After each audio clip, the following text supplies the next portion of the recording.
No capítulo, não, segunda carta de Paulo aos Coríntios. Dorme não, hein?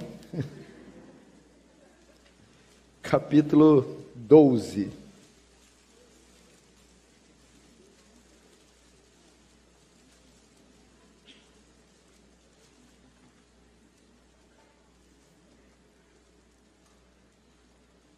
Muito bom poder estar com vocês novamente. Estou me recuperando bem pela graça de Deus. Espero voltar mais vezes para estar com vocês. Segundo aos Coríntios 12, verso 1, diz assim: se é necessário que me glorie, ainda que não convém, passarei as visões e revelações do Senhor. Conheço um homem em Cristo que há 14 anos foi arrebatado ao terceiro céu. Se no corpo ou fora do corpo, não sei, Deus o sabe. E sei que o tal homem, se no corpo ou fora do corpo, não sei, Deus o sabe, foi arrebatado ao paraíso e ouviu palavras inefáveis, as quais não é lícito o homem referir. De tal coisa me gloriarei, não porém de mim mesmo, salvo nas minhas fraquezas. Pois se eu vier a gloriar-me, não serei inércio, porque direi a verdade, mas abstenho-me para que ninguém se preocupe comigo, mais do que em mim vê ou de mim ouve. E para que não me ensoberbecesse com a grandeza das revelações, foi-me posto um espinho na carne, mensageiro de Satanás, para me esbofetear, a fim de que não me exalte. Por causa disso, 3 vezes pedi ao Senhor que o afastasse de mim. Então ele me disse: a minha graça te basta, porque o poder se aperfeiçoa na fraqueza. De boa vontade, pois mais me gloriarei nas fraquezas, para que sobre mim repouse o poder de Cristo. Pelo que sinto prazer nas fraquezas, nas injúrias, nas necessidades, nas perseguições, nas angústias, por amor de Cristo. Porque quando sou fraco, então é que sou forte. Deixa aberto no 12, não fecha os olhos só para uma pequena oração.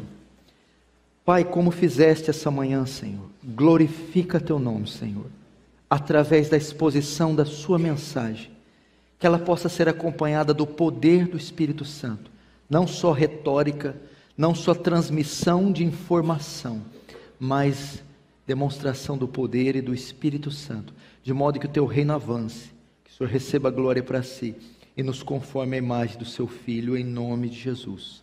Amém. Irmãos, preste atenção aqui.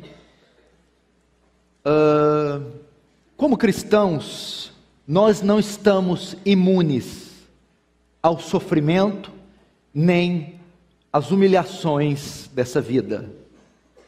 Tudo isso já foi previsto na palavra de Deus. O fato de sermos cristãos, conversão não nos isenta de sofrimento, de tribulação e de humilhação. Entretanto, depois de algum tempo lidando com certas áreas de nossa vida, depois de um determinado tempo, enfrentando algumas frentes de batalha, algumas crises, depois de alguns anos,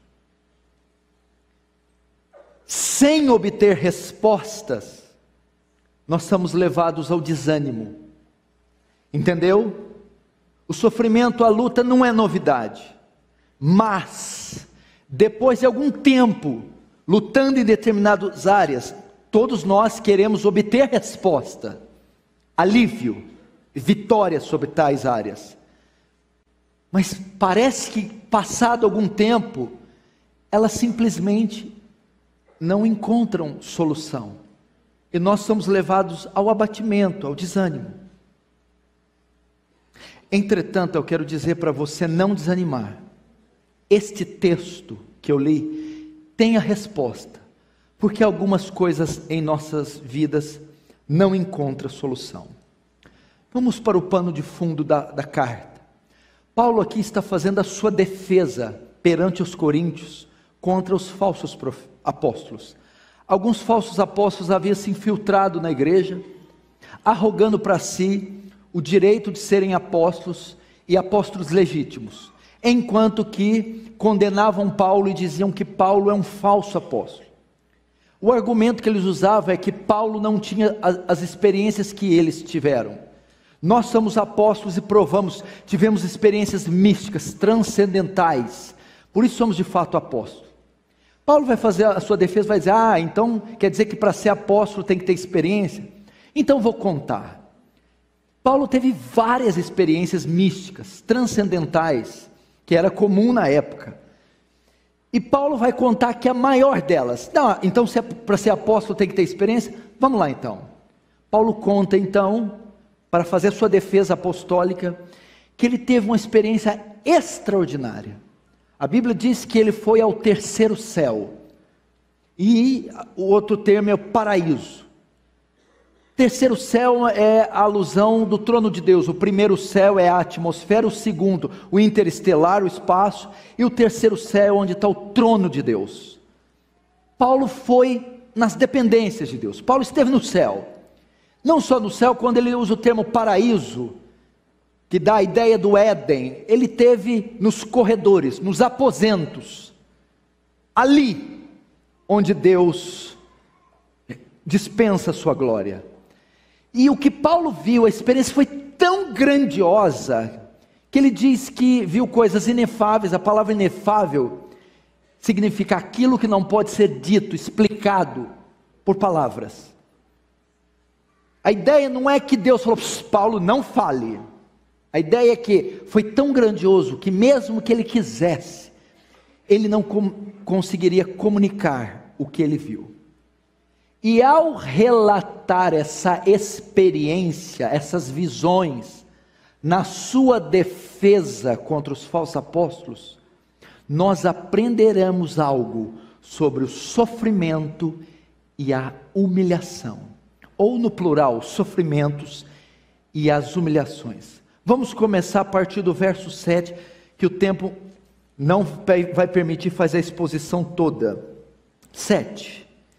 E para que não me ensoberbecesse com a grandeza das revelações, foi-me posto um espinho na carne, um mensageiro de Satanás para me esbofetear, a fim de que não me exalte. O que Paulo quer dizer com isso? Foi-me posto um espinho na carne. O que Paulo quer dizer com essa metáfora, com essa linguagem? Ele disse que, por causa das revelações do que ele viu, ele foi submetido a algo muito doloroso. Ele foi submetido a um sofrimento muito grande. E ele retrata isso como um espinho, uma estaca sendo cravada, atravessando a carne, o corpo dele. A palavra espinho, a palavra no grego para espinho, tem alguns sentidos. Ela era usada para se referir à ponta de um anzol, ou para se referir a uma lasca de madeira. Às vezes era usado para referir espinho mesmo, um espinho qualquer. E às vezes era usada para se referir a uma estaca, um pedaço de madeira pontiagudo, que era usado para atravessar corpos humanos. E algumas literaturas antigas usam essa palavra para estaca, aquele que era condenado a morrer por empalamento. Ele era atravessado por uma estaca de madeira. E isso dá a ideia do que? Um espinho na carne, uma estaca que atravessava. Quando você fica aqui com uma farpa debaixo da unha, ou qualquer madeira que te crava, traz o que? Inflamação, pus e dor. Paulo com isso estava querendo dizer que ele estava sendo submetido a algo muito doloroso, que causava muito sofrimento. Quer remeter à dor e ao sofrimento. Esta era a situação de Paulo, um homem que vivia constantemente debaixo de dor e sofrimento. Agora, o que poderia ser esse espinho? Esse espinho. Ao longo da história da igreja, muitas interpretações surgiram. Calvino, por exemplo, dizia que esse espinho na carne era problemas espirituais. Paulo era constantemente atormentado por demônios. oprimido, perseguido diuturnamente por hostes satânicas. Lutero já dizia que era uma perseguição física, eram os seus inimigos, os romanos, os judeus, estavam o tempo todo flagelando Paulo. Outros dizem que eram problemas físicos, enfermidades, a malária que era comum na época, ou problema de visão, quando ele escreve aos Gálatas, veja com que grandes letras eu vos escrevo. E alguns dizem que eram problemas morais, Paulo sofria com pecados que ele não vencia, e que ele sempre lutava. Talvez, essas são as possibilidades mais prováveis. O que era esse espinho, esse tormento que Paulo sofria? Aqui nós aprendemos 3 coisas. Primeiro, o fato do espinho não ser necessariamente definido, e ter margem para essas pelo menos 4 interpretações, significa o quê? Primeiro, não há crente que não sofra. Não existe crente que não sofra. De certo modo, todos nós temos uma espécie de espinho, uma dificuldade. Todos nós somos submetidos a uma dor, talvez seja em campo moral, ou espiritual, ou físico, ou emocional. Não há crente que não sofra. Não há crente que não lute ferrenhamente em alguma área da vida. Não há crente que não tenha uma pedra no sapato, algo que fustiga ao longo dos anos. Jesus foi claro em João 16:32, no mundo tereis aflições. Não há crente que não sofra. Talvez o seu não seja moral, seja físico, e o seu não seja físico, mas espiritual. Talvez você seja no campo da família, talvez no campo do ministério. Segunda coisa que aprendemos aqui: Deus é quem provoca o sofrimento. O texto diz, foi-me posto. O grego da ideia, foi Deus quem provocou, Deus quem permitiu, Deus quem fundamentou que esse espinho fosse colocado. É Deus quem provoca o sofrimento, meu irmão. Você está enganado com essa teologia triunfalista que Deus é só bênção, bênção. Não, Gênesis 22 diz, e pôs Deus Abraão à prova. Foi Deus quem provou Abraão. É Deus muitas vezes que provoca. É Deus que permite. Você não crê na soberania, na supremacia de Deus? Tudo está debaixo do seu controle, e essas coisas que nos ocorrem, muitas vezes não são só permissão de Deus, como Deus mesmo é quem provoca. Terceira coisa que aprendemos aqui, um instrumento de Deus para o sofrimento. A Bíblia diz, foi-me posto um espinho, a saber, para o mensageiro de Satanás. A palavra mensageiro no grego é angelos, da onde vem a palavra anjo. Era o anjo do diabo, um anjo de Satanás, um anjo caído. A ideia aqui, meu irmão, pode parecer estranho, é que Deus pegou a estaca, pegou o aguilhão, deu na mão de um demônio e falou, vai lá e pá em Paulo, fustiga Paulo. É a ideia aqui de Jó capítulo 1. Não tem irmãos, a igreja evangélica hoje, ela crê na soberania do diabo. Eu nunca vi um diabo tão poderoso igual da igreja moderna. Jó capítulo 1 diz o quê? Que o diabo vai até Deus acusar Jó, e Deus diz, pode tocar em tudo que é dele, mas, não lhe tira a vida. Você vai até um limite, você vai em meu nome, você vai amando o meu, e você vai limitado pela minha soberania. É a ideia que um instrumento de Deus era, no caso de Paulo, um demônio que ele permitiu que assolasse, fustigasse Paulo. Deus permite às vezes, irmãos. Lutero dizia, até o diabo é diabo de Deus. Você acha que diabo e Deus fica numa queda de braço e Deus suando para ganhar? Nossa, lembra do rock do Falcão? E ganha. Que isso, querido? O diabo está na categoria de coisas criadas, ele é uma criatura. A Bíblia diz que quando Deus for o esmagar, esmagará com sopro, o hálito, bafo da sua boca. Segunda coisa que eu aprendo aqui, o espinho não só causava dor, nem sofrimento, também causava humilhação. O texto diz, o mensageiro do diabo para me esbofetear.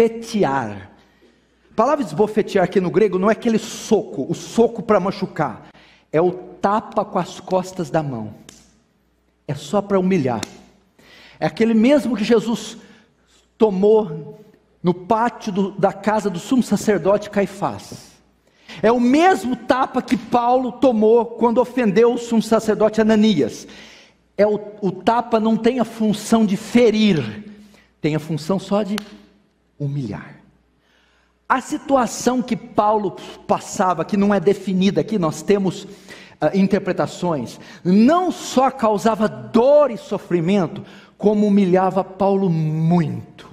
Humilhava muito, envergonhava Paulo muito.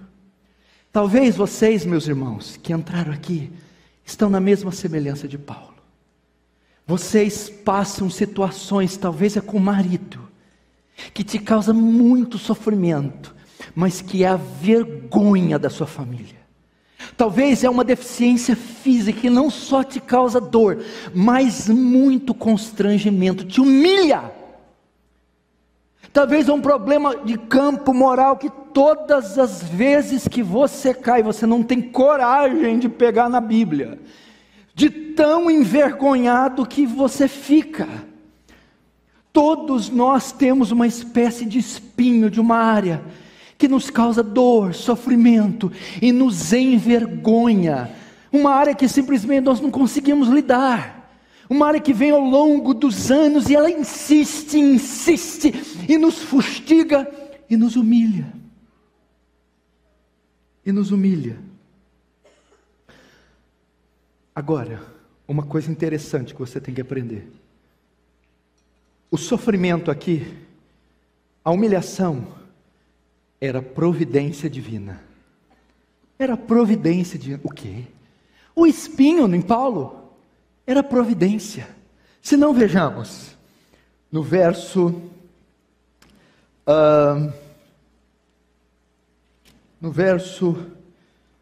7, e para que não me esbofeteasse, para que não me ensoberbecesse, a palavra ensoberbecesse, e a última palavra do 7, para que não me exalte.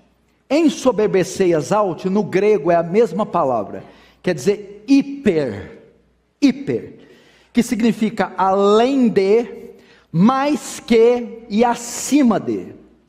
As revelações que Paulo recebeu poderiam prejudicá-lo, e poderiam tirá-lo do caminho, e poderiam levá-lo a pecar contra Deus, e cometer o pior dos pecados, a soberba. Então veja só, o espinho foi colocado para que Paulo não fosse além de, não pensasse que era mais que, e que não achasse que está acima de. O espinho foi a providência divina para que Paulo não se ensoberbecesse, não se exaltasse, não pensasse que era mais do que era e fosse além do que podia. Era a providência divina.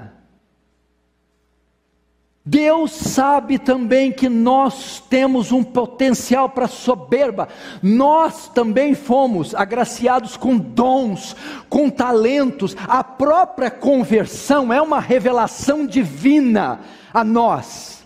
E Deus sabe que temos a tendência de nos inclinarmos para nos desviar dele, para nós andarmos em pedras afogueadas e acharmos que somos alguma coisa. Então, muitas vezes, essas situações, meu irmão, não vêm para te humilhar como um fim em si mesmo e trazer sofrimento por sofrimento. Elas têm uma função, é a providência divina para te manter humilde, quebrantado, dependente de Deus, para que a sua fé não se apoie na sua performance, nos seus talentos, mas em Deus. O espinho vinha da parte de Deus para manter Paulo humilde, para santificar Paulo, para tornar Paulo dependente de Deus e a sua fé ativa. Agora você entende, você sabe que na matemática de Deus é diferente. O que parece ruim é bom, o que parece bom é ruim. Comece a entender agora, você vai ter uma visão diferente do sofrimento a partir de hoje. Muitas vezes ele é providência. E qual a nossa atitude diante do sofrimento? Qual é a sua atitude diante do sofrimento, da humilhação, diante do espinho? Verso 8. Por causa disso, 3 vezes pedi ao Senhor que o afastasse de mim. O que Paulo fez? Em razão de tanta dor, imagina uma estaca atravessando. E detalhe, sabe quanto tempo esse espinho estava cravado? Há 14 anos. Se é perseguição, sendo perseguido pelos homens. Se é problema moral, batalhando contra esse pecado. Se são demônios, se é físico, 14 anos vivendo debaixo de dor.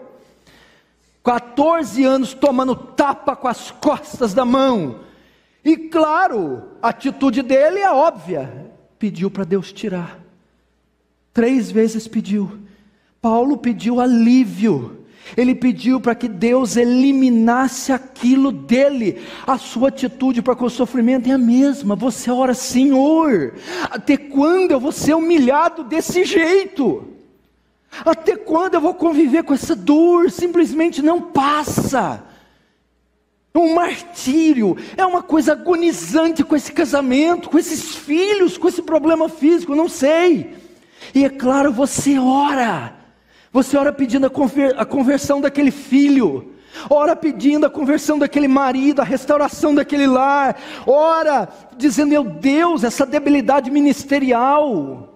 A pior coisa para o ministro é se deparar com as suas debilidades e dizer: Senhor, como é que eu posso tocar a obra com essa debilidade? Senhor, me responde. Pecados. Quem aqui já orou meses e meses por determinados pecados que queria tanto vencer, ter domínio? Você ora. E aqui é uma alusão ao Getsêmani. Jesus orou 3 vezes: passa de mim esse cálice. E Paulo orou 3 vezes: Senhor, tira esse espinho. Daqui aprendemos 3 coisas também. Primeiro, devemos orar pelos nossos sofrimentos. Devemos orar quando estamos em situação de humilhação. É bíblico orar. Não tem problema você orar. Deus, tira o espinho. Traz solução, Senhor. Segundo, nem sempre Deus responde na primeira vez. Se Paulo orou 3 vezes, é porque não foi respondido na primeira. Nem sempre Deus vai te responder de imediato. Nem sempre Deus vai te responder na primeira semana, no primeiro mês. Serão necessárias mais semanas, perseverança. Terceiro, muitas vezes Deus não vai responder. Deus não vai remover. Aqui, Deus não tirou o espinho de Paulo. Deus não respondeu a sua oração. Agora, ele continuou com o espinho, continuou com o sofrimento. Mas qual a solução de Deus para o sofrimento?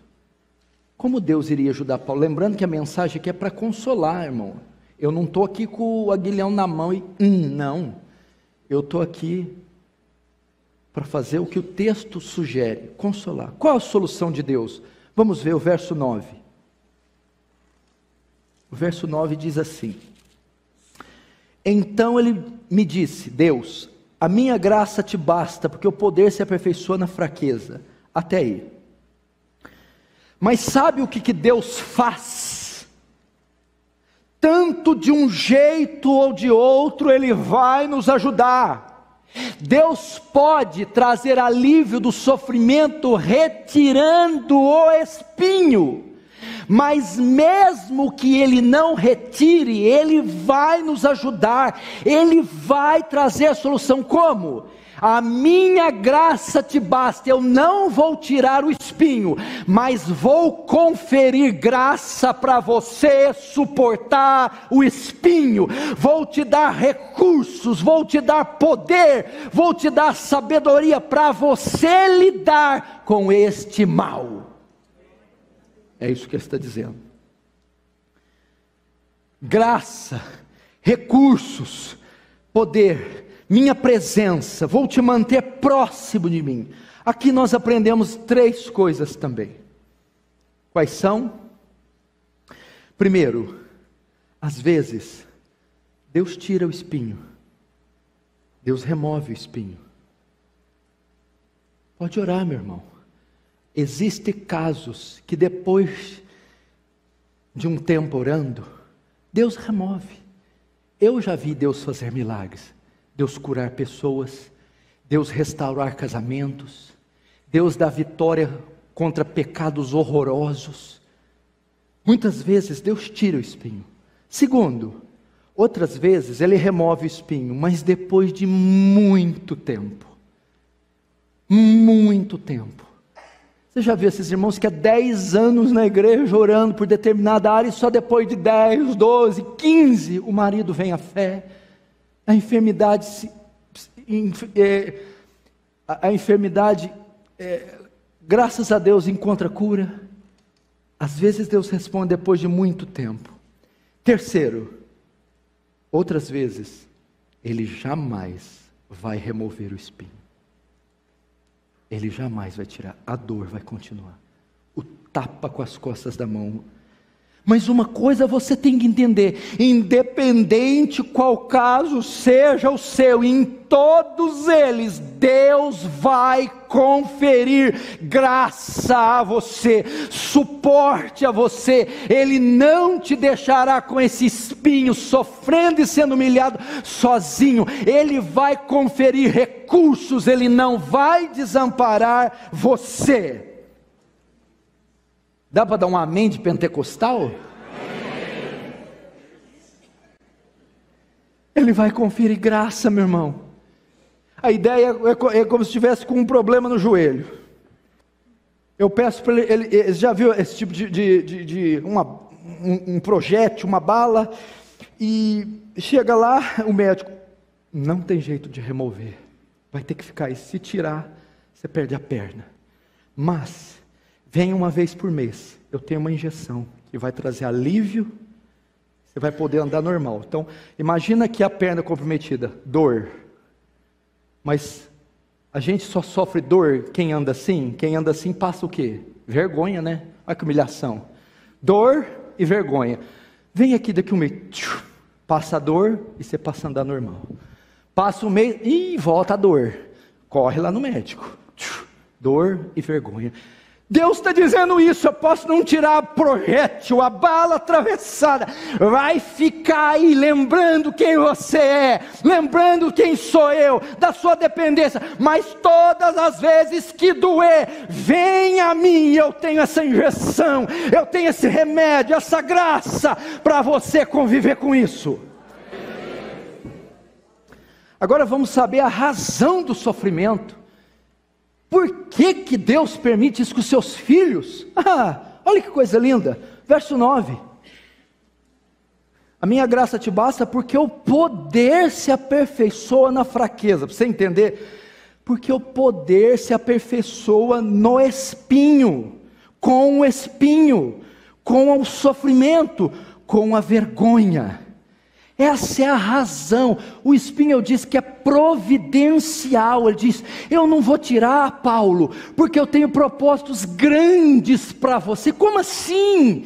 Eu quero elevar sua estatura espiritual, eu quero trazer a você maturidade, eu quero trazer você nobreza. O meu poder se aperfeiçoa. O que é isso? O desenvolvimento espiritual se dá em nossas vidas com mais força na tribulação.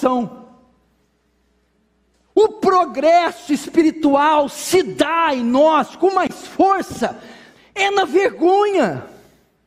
Isso é tremendo. Ou seja, o meu poder. Salmo 119, 71. Foi-me bom ter sido afligido. Mas foi bom ter sido afligido. Foi-me bom ter recebido o espinho. Para quê? Para que aprendesse os seus estatutos. Olha o poder se aperfeiçoar na fraqueza. Olha que coisa tremenda. O que Paulo está dizendo é: meu poder se revela nos fracos, através dos fracos. 1 Coríntios 1, 27, 29. Mas Deus escolheu as coisas loucas desse mundo para confundir as sábias. Deus escolheu as coisas fracas desse mundo para confundir as fortes. Isso é maravilhoso, simplesmente maravilhoso. E o texto vai mais longe ainda, ó. A minha graça te basta, o verso 9, porque o poder de Deus se aperfeiçoa na fraqueza. De boa vontade, pois mais me gloriei nas fraquezas. Por que ele vai se gloriar nas fraquezas? Não tem lógica. O Paulo era masoquista. Para que sobre mim repouse o poder de Cristo. Essa palavra repouso, Erival, ela é repetida lá em João 1. No princípio era o verbo estava com Deus, o verbo era Deus. Agora vamos para o 14, João 1, 14. E o verbo se fez carne e habitou. Para que o poder repouse, habitou. Essa ideia de habitou, de João 1,14, ela vem lá de Êxodo 25, tabernáculo. O que é o tabernáculo? Deus se manifestou entre o povo através de uma tenda móvel. Deus, ele passou a habitar, ele conviveu, e a glória dele é Shekinah, pousava sobre o arraial através do tabernáculo. Essa tenda se transformou em carne no Novo Testamento, com a encarnação de Jesus. Jesus é uma tenda, e a Bíblia diz: e vimos a sua glória como glória no unigênito do Pai. E a glória que pousava sobre o tabernáculo no antigo, agora pousa sobre Cristo no novo. Essa palavra é repetida a terceira vez aqui. E ele está querendo dizer que através do sofrimento, a mesma glória que pousou sobre o tabernáculo no Antigo Testamento e sobre Jesus no Novo, agora repousa sobre aqueles que estão debaixo de aflição e perseguição, para que sobre mim, através da tribulação, repouse a glória de Deus. Quem vai sair aqui doidinho para sofrer? Quem vai chegar lá na rua? Bate. Não, mas é com as costas da mão, vai. Só nas igrejas reformadas que o povo ri de sofrimento. O ri, tá gargalhada, porque é Bíblia pura. Nas outras igrejas não. Ai, pastor, estou sofrendo. Está amarrado em uma queima, quebra isso aí. Aqui não, está sofrendo, glória a Deus. Glória a Deus.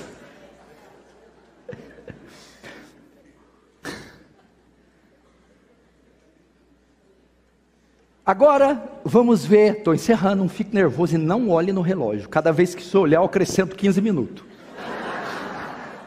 Já foi 2 irmãos que orou. Eu vou pregar até 12:30. Agora vamos ver a nossa visão para com o sofrimento. Ó, a nossa visão. Vamos ver. Crente bíblico, como é que vê o sofrimento? Crente bíblico, verso 10. Pelo que sinto prazer nas fraquezas, ou melhor, no espinho, na injúria, no tapa com costa da mão, nas necessidades, nas perseguições e nas angústias, por amor de Cristo, porque quando sou fraco, então é que sou forte. Por saber que na fraqueza a glória de Deus repousava sobre ele. Paulo. Então a visão que ele tinha do espinho, do sofrimento, da humilhação muda. Agora ele consegue se gloriar, sentir prazer. O que é isso? Agora eu compreenderei, aceitarei e até me alegrarei com o sofrimento, porque eu sei, a finalidade dele é fazer com que eu evolua espiritualmente. Por isso agora você vai entender Tiago 1:2, meus irmãos, tende por motivo de alegria ao passardes por várias provações. Por quê? Porque a Shekinah vai parar lá em cima. Esse povo não gosta de Shekinah, aqui é a Shekinah.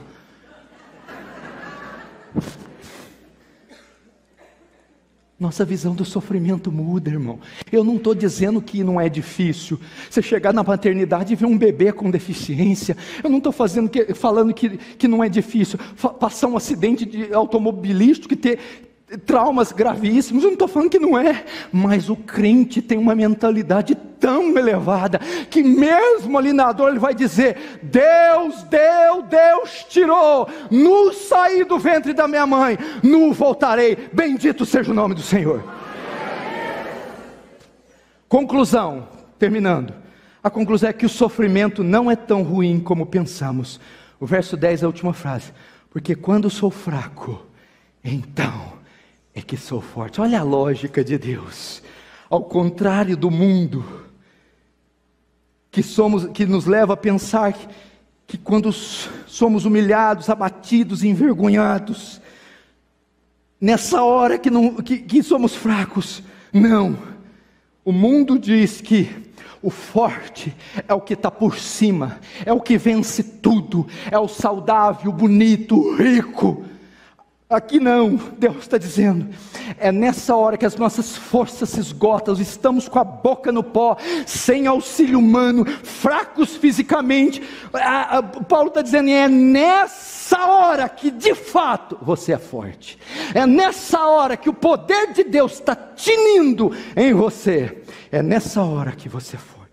Então o sofrimento não é tão ruim, é nessa hora que você se torna dependente de Deus, mais humilde e cheio de fé. Estava conversando com o Arival, dos problemas, das coisas, das dificuldades. De manhã vem a palavra de Josué: bota tua cara nesse Jordão e vai. Só que mesmo com o Jordão ele sabe, é como se o Jordão abrisse o caminho, mas o caminho tivesse cheio de gente, com o aguilhão. Então uma palavra se une com a outra dizendo: é providência, aguenta aí, porque um homem é o que está além do Jordão, para atravessar e entrar na Canaã, precisa ser outro homem, e o instrumento vai ser o aguilhão dos outros homens, dos demônios, do físico, para que quando você cruze a terra, esteja lá um homem aperfeiçoado, esteja um homem com a glória de Deus sobre ele, um homem maduro. É isso que Deus quer fazer conosco, quer fazer com você. Aguenta firme. Quando estiver doendo, Senhor, a graça. Quando estiver muito humilhante, a graça. A graça. E depois de 14 anos, não vai ser mais o Paulo empolgado, soberbo, não. Vai ser um Paulo humilde, cheio da misericórdia divina em sua vida. Amém? Amém. Vamos curvar nossas cabeças e vamos orar. Fecha os olhos. Oh Deus Santo, obrigado, Senhor. Mesmo no meio da dor, da humilhação, mesmo no meio, Senhor, dessa cisterna, cova que caímos, o Senhor consegue mostrar sua providência, seu cuidado, seu amor. Tem muitos aqui com uma estaca cravada em sua carne, há 1, 2, 10, 15 anos, sendo humilhados e sofrendo muito.